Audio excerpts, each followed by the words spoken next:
everyone. So today's video is a sort of discussion video and sort of a list of 5 things video because I like to list 5 things.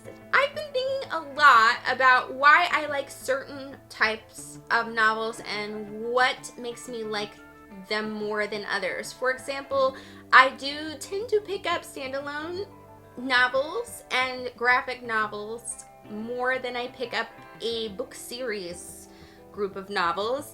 And so I decided to make a couple videos sort of exploring all of those things, the reasons why I like those different things, and maybe the reasons why I don't like the other ones as much, or the reasons why they're just different. And so I'm going to make a kind of series of 3 videos, and this is obviously the first one. This one is 5 reasons why I like standalone novels. I'm also planning in the next few weeks to make videos that are 5 reasons why I like series novels and 5 reasons why I like graphic novels, so that I can just get the discussion out there, and I just think it's something interesting that I want to talk about. So I'm going to just go ahead and jump in right now into my 5 reasons why I like standalone novels. So the first one is probably something very personal to me, and maybe not everybody can relate to it, but it is something that in my personal taste happens, and it's the fact that I am terrible at finishing series.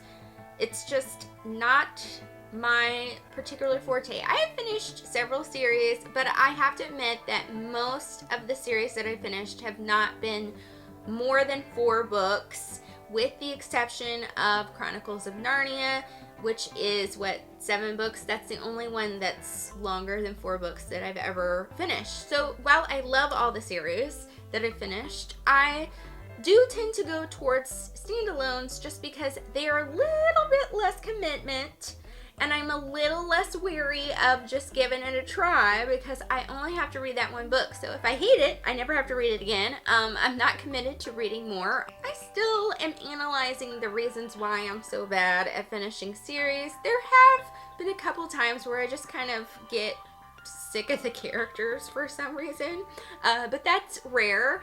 I tend to think that it's because I feel like I need to start at the beginning of the series every time I get a new book, and unless you're marathoning it, it's kind of impossible to do that once a series gets past 4 books, to just reread the previous books. So I think that is the main reason. This is not a problem with a standalone novel. So I think that's why I tend to prefer to if I'm just going to try something, to pick up a standalone. Second reason is I do like the quality of the book having a very concise time, be it short or long, to have a beginning, middle, and end, and really getting to look into the window of a certain protagonist's life for a moment, and then moving on to another character's life and looking into their moment. I do really enjoy that feeling. I like just having that moment of time. I think it's because it does tend to feel more like a cinematic experience, like I'm watching a movie in my reading head.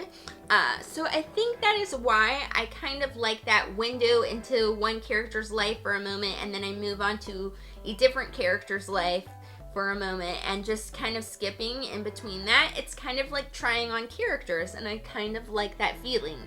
Number 3 is that I do feel like standalones leave more room for the imagination to imagine what would happen after the story ends, because you're not getting another book, you're just getting that 1 book, so you literally can, at the end of a book, just imagine on your own what might happen next. Not that you can't do this with series, because you definitely can. But I feel like I can do it more with the standalone, and so thus I tend to really enjoy that element of the experience. This one is also sort of a personal to me, and probably not many people maybe can get why I think this, but it was something that came into my mind for the 4th reason, and it was the fact that I spend less time with the characters sort of makes me value my time with these characters more. And it's interesting to me that I even came up with that thought because I never thought about that before, but it is sort of true. And the last one, number 5, is just that I am more likely to reread a standalone book than a series. So I'm definitely more likely to just pick up that story and want to relive that story over and over and over and over again. And I will definitely reread a standalone far more times than I will reread a series book. So those were all 5 of my reasons why I like to read standalone books. I do still love to read series and graphic novels, so like I said, I am going to make videos about why I like those 2 things as well. And I am done for the day, so thank you for watching. I hope you all have shiny, fabulous days, and I will see you next week. Bye!